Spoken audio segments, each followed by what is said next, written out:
आप देख रहे हैं दुनिया भर की खबरें। आज है 20 अगस्त 2025 और ये रही आज की सुर्खियां। चाइना के खिलाफ अमेरिका का ड्रोन फ्लीट प्रोग्राम कैसे हुआ नाकाम? चाइना तेजी से क्यों बढ़ा रहा न्यूक्लियर जखीरा? अफगानिस्तान में बड़ा हादसा, 79 लोगों की मौत। मिस्र में हाई अलर्ट, नॉर्थ सिनाई में 40,000 फौजी क्यों किए तैनात? इसराइल ने वेस्ट बैंक को 2 हिस्सों में बांटने की दी मंजूरी, मस्जिद अल अक्सा पर खतरा। इसराइल ने गजा सिटी पर कब्जे का सबसे बड़ा ऑपरेशन किया शुरू और अल कस्साम ब्रिगेड्स का अटैक, कई इसराइली फौजी जख्मी। इनके अलावा भी हैं कई अहम खबरें। आजाद बोल इंडिया में आपका खैर मकदम है। मैं हूं आदिल खान आजाद और आप देख रहे हैं स्पेशल प्राइम टाइम शो दुनिया भर की खबरें। तो चलिए शुरू करते हैं तफसील से खबरों का ये सिलसिला। अमेरिका का ड्रोन फ्लीट प्लान धड़ाम हो गया है चाइना के सामने। यूएस नेवी का ड्रोन फ्लीट प्रोग्राम जो चाइना को टक्कर देने के लिए पेंटागन ने शान और शौकत से लॉन्च किया था, अब खुद ही अपने बोझ से डगमगाने लगा है। रॉयटर्स की हेडलाइन देखिए, खबर मैं आपको बता देता हूं। कैलिफोर्निया कोस्ट पर हुए एक नेवी टेस्ट में पेंटागन को अपनी टॉप ऑटोनोमस ड्रोन बोट्स की पावर दिखानी थी, मगर नज़ारा कुछ और नहीं निकला। एक ड्रोन बोट अचानक सॉफ्टवेयर ग्लिच की वजह से रुक गई। ऑफिशियल सभी उसके बग को फिक्स करने की कोशिश ही कर रहे थे कि दूसरी ड्रोन बोट यानी ड्रोन वाली नाव सीधा जाकर टकरा गई। पहले वाली बोट का स्टार बोर्ड साइड पर धड़ाम हो गया, फिर डेक पर से कूदकर पानी में वापस क्रैश हो गया। ये रॉयटर्स की खबर कहती है और ये पूरा हादसा कैमरे में कैद हो गया। रॉयटर्स ने इसका वीडियो हासिल कर लिया है, तभी तो खबर दी है। ये सिर्फ एक इंसिडेंट नहीं है दोस्तों। रिपोर्ट्स के मुताबिक पेंटागन के इस ड्रोन फ्लीट प्रोग्राम में कई लगातार सेटबैक्स, कई खामियां सामने आ रही हैं और ये पेंटागन और अमेरिका की मिलिट्री पावर के माथे पर एक बदनुमा दाग है। 2 डिफेंस टेक राइवल्स हैं। सैरोनिक और ब्लैक सी टेक्नोलॉजीज के बनाए ये जहाज अब अमेरिका की टेक क्रेडिबिलिटी पर सवाल खड़े कर रहे हैं। ये 2 डिफेंस टेक राइवल्स हैं, एक दूसरे के सामने कंपनियां खड़ी हुई हैं, मैं बेहतर, और इस चक्कर में जल्दी कर रहे हैं और जल्दी में हादसे हो रहे हैं, इज्जत गिर रही है। तो चाइना से मुकाबला करने का सपना तो दूर, अमेरिका की नेवी अपने ही ड्रोन से बच नहीं पा रही है, टक्कर मार दे रहे हैं वो आके। ये है पेंटागन का फ्यूचर वॉरफेयर, जो फिलहाल कॉमेडी ऑफ एरर्स यानी कि एक मजाक बन चुका है। आगे बढ़ते हैं। चाइना इधर अपना न्यूक्लियर बमों का जखीरा तेजी से बढ़ा रहा है, न्यूक्लियर आर्सेनल। रॉयटर्स के मुताबिक चाइना सिर्फ अपनी कन्वेंशनल मिलिट्री पावर ही नहीं बढ़ा रहा, बल्कि न्यूक्लियर आर्सेनल को भी तेजी से एक्सपेंड कर रहा है, बढ़ा रहा है। अमेरिका की मिलिट्री और आर्म्स कंट्रोल एक्सपर्ट्स के मुताबिक चाइना ने सस्टेन्ड और रैपिड न्यूक्लियर एक्सपेंशन का रास्ता पकड़ लिया है। यूएस स्ट्रेटेजिक कमांड के चीफ जनरल एंथनी कॉटन ने अमेरिकी पार्लियामेंट यानी कि अमेरिकी कांग्रेस को बताया था कि शी जिनपिंग ने पीएलए यानी पीपल्स लिबरेशन आर्मी को 2027 तक ताइवान पर कब्जा करने के लिए तैयार रहने का ऑर्डर दिया है। और ये सारी कसरत, ये न्यूक्लियर आर्सेनल को बढ़ाना उसी का एक पार्ट है। इसी वजह से चाइना ज़मीन, हवा और समंदर तीनों प्लेटफॉर्म्स पर न्यूक्लियर वेपन्स कैपेबिलिटी को बढ़ा रहा है। लेकिन इंटरेस्टिंग बात यह है कि चाइना अपनी नो फर्स्ट यूज़ पॉलिसी दोहराता रहा है।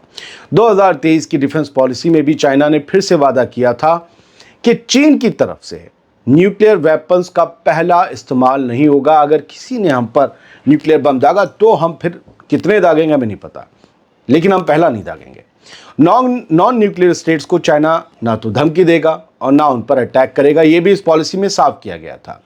चीन की मिनिस्ट्री ऑफ डिफेंस ने साफ कहा है कि our nuclear strategy is self defence. हमारी स्ट्रेटजी क्लियर है, हम सिर्फ अपनी हिफाजत के लिए काम कर रहे हैं और प्रोडक्शन कर रहे हैं। यानी बाहर से चाइना खुद को अमन कायम रखने वाला दिखा रहा है, मगर अंदर ही अंदर ताइवान को ध्यान में रखकर एक फुल फ्लैज न्यूक्लियर मॉडर्नाइजेशन में लगा हुआ है। याद रखिएगा, जब कभी भी ताइवान के लिए जंग होगी, वो जंग बहुत बड़े लेवल पर एक तबाही खेज जंग होगी।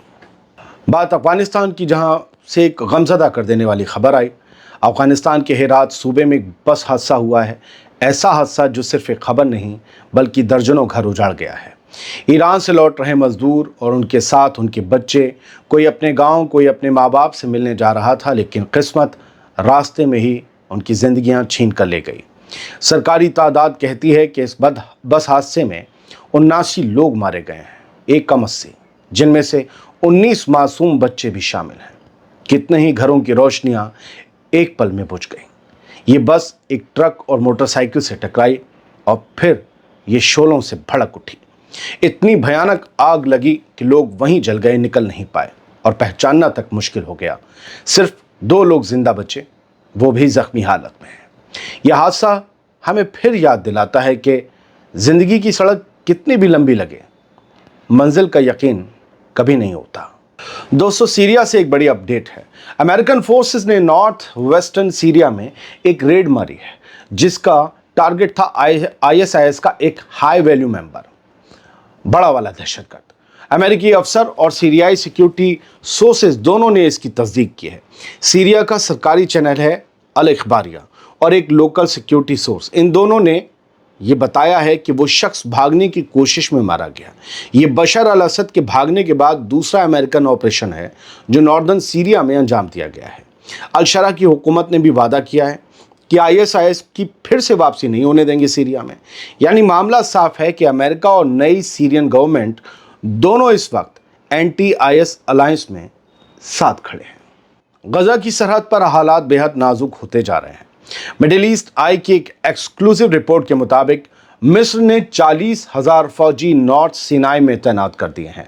एक सीनियर मिलिट्री सोर्स ने बताया है कि ये तादाद उस लिमिट से तकरीबन दोगुनी है जो 1979 की इजिप्ट इसराइल पीस ट्रीटी के तहत तय की गई थी। यानी 20,000 से ज़्यादा नहीं होने चाहिए थे फौजी। मतलब खेल अब सीधा सीधा वॉर फुटिंग पर है। सोर्स के अल्फाज थे, Egyptian army is on the highest state of alert we have seen in years. यानी सालों में पहली बार इतना अलर्ट किया गया है मिस्र की तरफ से। ये फैसला आया है मिस्र के प्रेसिडेंट अब्दुल फातेह अल सीसी के डायरेक्ट ऑर्डर के बाद।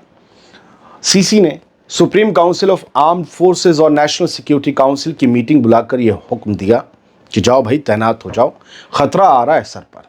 मिस्र का साफ कहना है कि इसराइल का प्लान है गजा में हमास को डिसमेंटल करके लाखों फ़लस्तीनियों को उखाड़ कर सिनाई में धकेलना। यह हमेशा से प्लान है और सही कह रहा है मिस्र। लेकिन इजिप्ट ने 2 टूक कह दिया है कि ये प्लान नामंजूर है।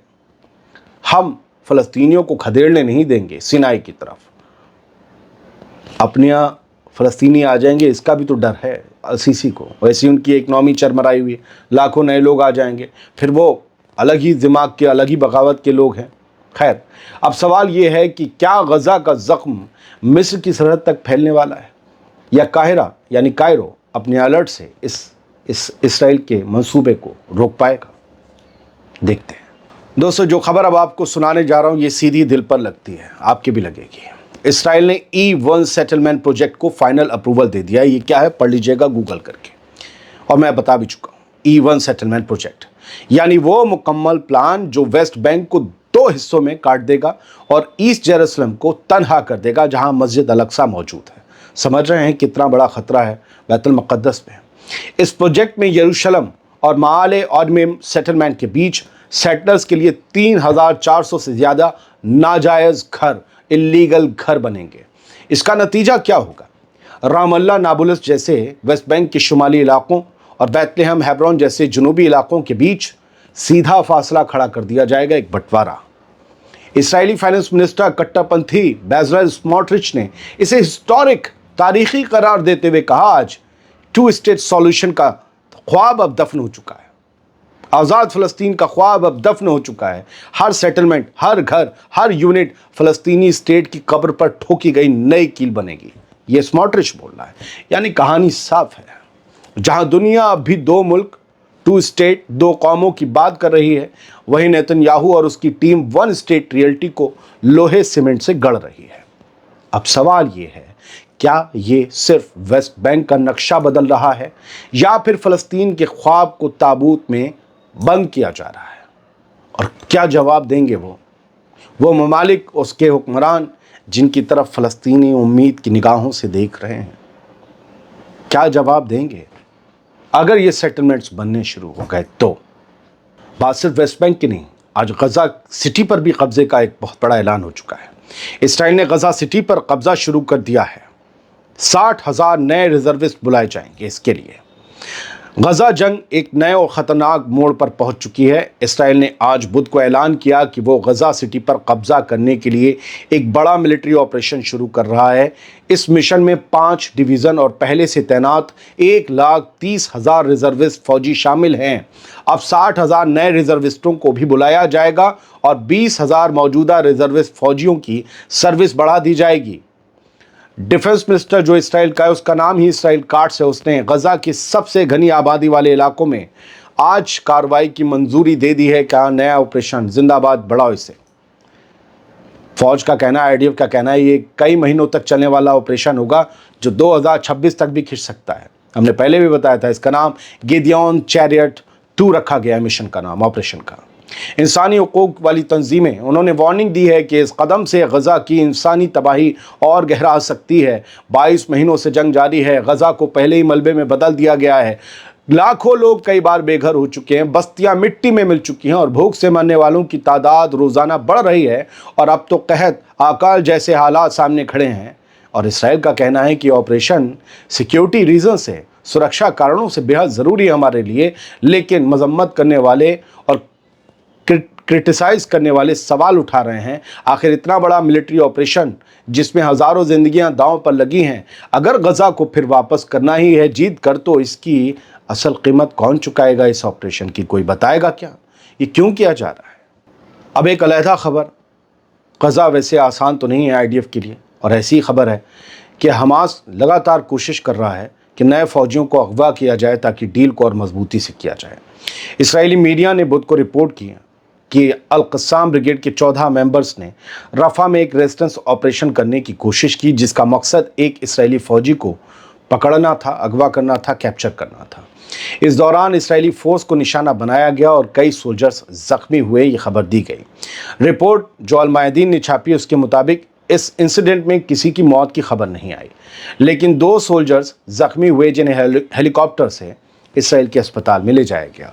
मैंने इसराइली मीडिया को पढ़ा तो वहाँ खबर ये है कि इस उठाने वाले ऑपरेशन में हमास के अल-क़स्साम ब्रिगेड के 10 लड़ाके मारे गए और ये ऑपरेशन नाकाम बना दिया गया। लेकिन सवाल ज़रूर आईडीएफ के काम करने के तरीके पर इसराइली मीडिया में ज़रूर उठाया गया है। बढ़ते हैं आगे, इसराइली मीडिया ने रिपोर्ट किया है कि माउंट हर्मन में एक ऑपरेशन हादसा हुआ है, जिसमें एक हथियार फटने से 7 इसराइली सिपाही ज़ख्मी हुए हैं। रिपोर्ट्स के मुताबिक ये सिपाही सीरिया का एक पुराना हथियार हैंडल कर रहे थे। माउंट हर्मन वही कब्जाया हुआ सीरिया का इलाका है। हैंडल कर रहे थे एक पुराना हथियार सीरिया का, जो अचानक धमाके से फट गया। इसके बाद इस हादसे में 4 सिपाहियों की हालत नाजुक बताई जा रही है। कुल 7 लोग जख्मी हुए, ये हम बता चुके हैं। फिलहाल इस बुलेटिन में इतना ही। दीजिए इजाज़त, सलामत रहिए, खुश रहिए।